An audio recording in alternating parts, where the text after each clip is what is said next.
ఈరోజు ప్రధాన కారణం ఏంటంటే యూడిఐఎఫ్ అర్బన్ ఇన్ఫ్రాస్ట్రక్చర్ డెవలప్మెంట్ కింద 200 కోట్ల రూపాయలు అంటే 180 కోట్ల రూపాయలు జీవో నంబర్ 745 ప్రకారం శాంక్షన్ చేయడం జరిగింది. ప్రధానంగా దీంట్లో ఏంటంటే అండర్ గ్రౌండ్ డ్రైనేజీల కోసమే ఈ దాదాపు 200 కోట్ల రూపాయలు శాంక్షన్ చేయడం జరిగింది. మొదటి విడతగా ముఖ్యంగా స్మార్ట్ సిటీ నిర్మాణం, స్మార్ట్ సిటీ పనులు జరిగేటప్పుడు స్మార్ట్ సిటీ రావడానికి ప్రధాన కారణం ఏంటంటే under ground drainage. Smart city రావడానికి ఏకైక ప్రధాన కారణంలో దాంట్లో 12 మార్కులు 10 మార్కులు ఉంటాయి. ఆ 10 మార్కులు అండర్ గ్రౌండ్ మనం స్టార్ట్ చేసినందుకు, ఎస్టీపీ నిర్మాణం చేసినందుకు కరీంనగర్, దాని ద్వారా మనకు స్మార్ట్ సిటీ రావడం జరిగింది. దాంట్లో భాగంగా స్మార్ట్ సిటీ వర్కులు స్టార్ట్ చేసేటప్పుడు ప్రతి ఒక్క దాంట్లో తప్పనిసరిగా డ్రైనేజ్ నిర్మాణం చేయాలన్నా, సీసీ రోడ్ నిర్మాణం చేయాలన్నా తప్పనిసరిగా అండర్ గ్రౌండ్ డ్రైనేజ్కు 2 లింక్ కలపాలి.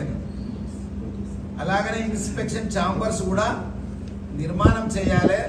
దాని ద్వారా ప్రజలకు సౌకర్యంగా ఉంటుంది. వాటికన్నిటికీ నంబర్లు వేయాలి అనే ఆలోచనతోటి అండర్ గ్రౌండ్ డ్రైనేజ్ కనెక్షన్ చేయాలన్నారు. కానీ స్మార్ట్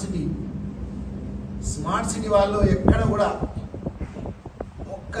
ఒక్కటి కూడా ఇన్స్పెక్షన్ ఛాంబర్ కట్టలేదు, సింగల్. అలాగనే ప్రధాన అండర్ గ్రౌండ్ డ్రైనేజ్ అయితే ఉందో దానికి ఎక్కడ కూడా కనెక్షన్ ఇవ్వలేదు. యుద్ధ ప్రాతిపాదికమైన ఎవరు చూడకుండా, కనెక్షన్స్ ఇవ్వకుండా, ఇంటర్ కనెక్షన్స్ ఇవ్వకుండా, అదే మెయిన్ ట్రంక్ లైన్ కూడా కనెక్షన్ ఇవ్వకుండా నిర్మాణం చేయడం జరిగింది. అది ఎస్ఆర్ఆర్ వాళ్ళు, ఎస్ఆర్ఆర్ కన్స్ట్రక్షన్. సో ఈరోజు కూడా ఈ అండర్ గ్రౌండ్ డ్రైనేజ్కు సేమ్ కాంట్రాక్టర్ 180 కోట్ల ఎప్పుడైతే స్మార్ట్ సిటీ కాంట్రాక్టర్ చేసిండో అదే కాంట్రాక్టర్ ఈరోజు ఎస్ఆర్ఆర్ ప్లస్ అయ్యప్ప జేవి అంటే జాయింట్ వెంచర్ ఇద్దరు కలిసి దీన్ని చేస్తారు. దీంట్లో పాల్గొన్నది కేవలం 2 కంపెనీలే. ఒకటేమో కృషి ఇన్ఫ్రాస్ట్రక్చర్, ఇంకొకటి సర్వనాశం చేసిన స్మార్ట్ సిటీ కాంట్రాక్టర్. ఈ ఇద్దరు పాల్గొన్న దాంట్లో కూడా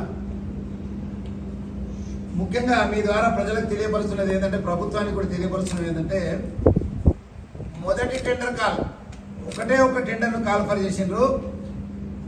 ఆ టెండర్ ఎక్సెస్ అంటే 5% శాంక్షన్ తీసుకొని, అంటే 5% ఎక్సెస్ అంటే 10 కోట్ల రూపాయలు, 10 కోట్ల రూపాయలు అదనంగా.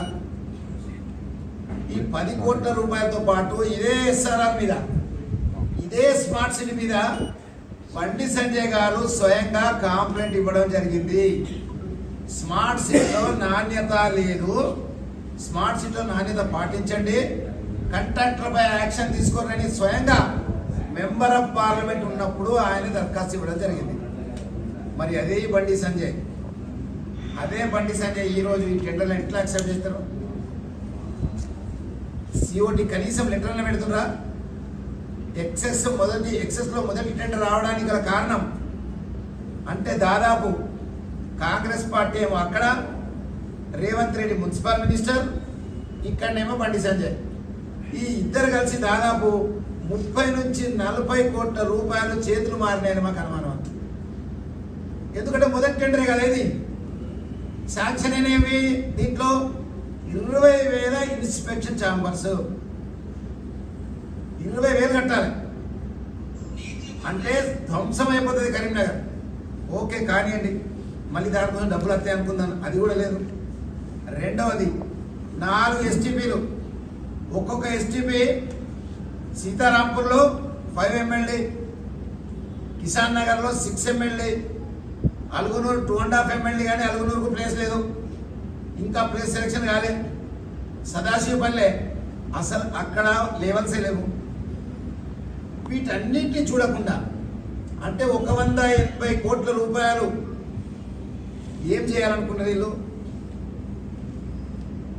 మరి స్మార్ట్ సిటీలో కట్టిన ఇన్స్పెక్షన్ ఛాంబర్స్ ఎటువా?